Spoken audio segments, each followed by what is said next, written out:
Mixed Mornings. Governor Michelle Lujan Grisham and state officials announced that based on gating criteria presented during a press conference yesterday, the entire state will continue on to the next phase of economic recovery. As of June 1st, restaurants will be able to operate indoor dine-in services at 50% of maximum occupancy in accordance with COVID-safe practices. These practices include making sure that 6 feet are between each table, and service stations that require customers to congregate will be discontinued. There will be regular sanitizing and training for employees on cleaning processes. Bar and counter seating will remain prohibited. Other businesses that will be allowed to operate at 25% occupancy are hair salons and barber shops, tattoo parlors, massage services, and nail services.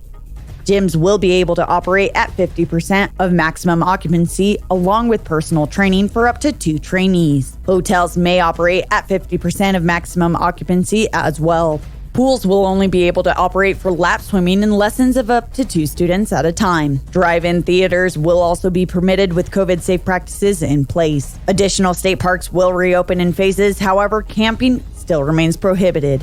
The 14-day quarantine order for airport arrivals will be amended to permit certain business travel. Retailers and houses of worship will continue to operate at 25% maximum occupancy.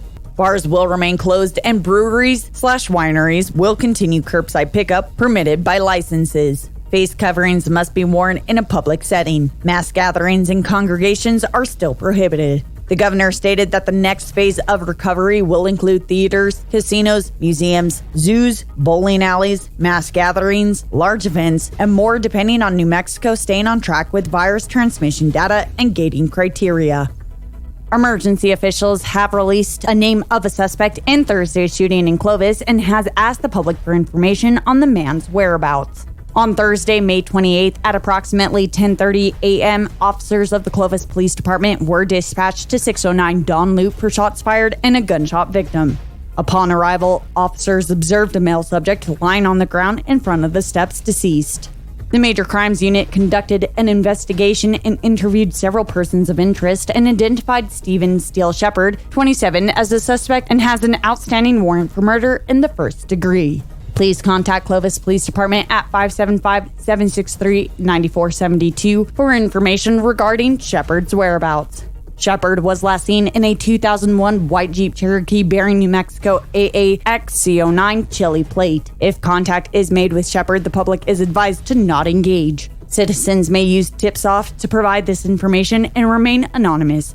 Text users can send their tips to crimes 274637 with the keyword tip CPD. Citizens can submit anonymous tips using their PC or mobile phone by going to www.tipsubmit.com or call Curry County Crime Stoppers at 575-763-7000.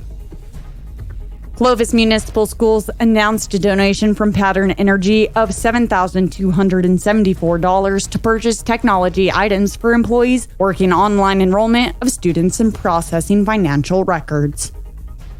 During a New Mexico Activities Association Board of Directors meeting on Thursday, members voted to allow organized summer sports activities to begin on June 15th. KRQE in Albuquerque reported that rules in Phase 1 of recovery for athletic sports include individual skill development and workouts, no contact with others, no sharing of equipment, and no games or scrimmages. Officials say if a school or a school district opts to begin summer activities, the guidelines provided by the NMAA must be followed. Schools and school districts may implement a later date or stricter guidelines if they want to.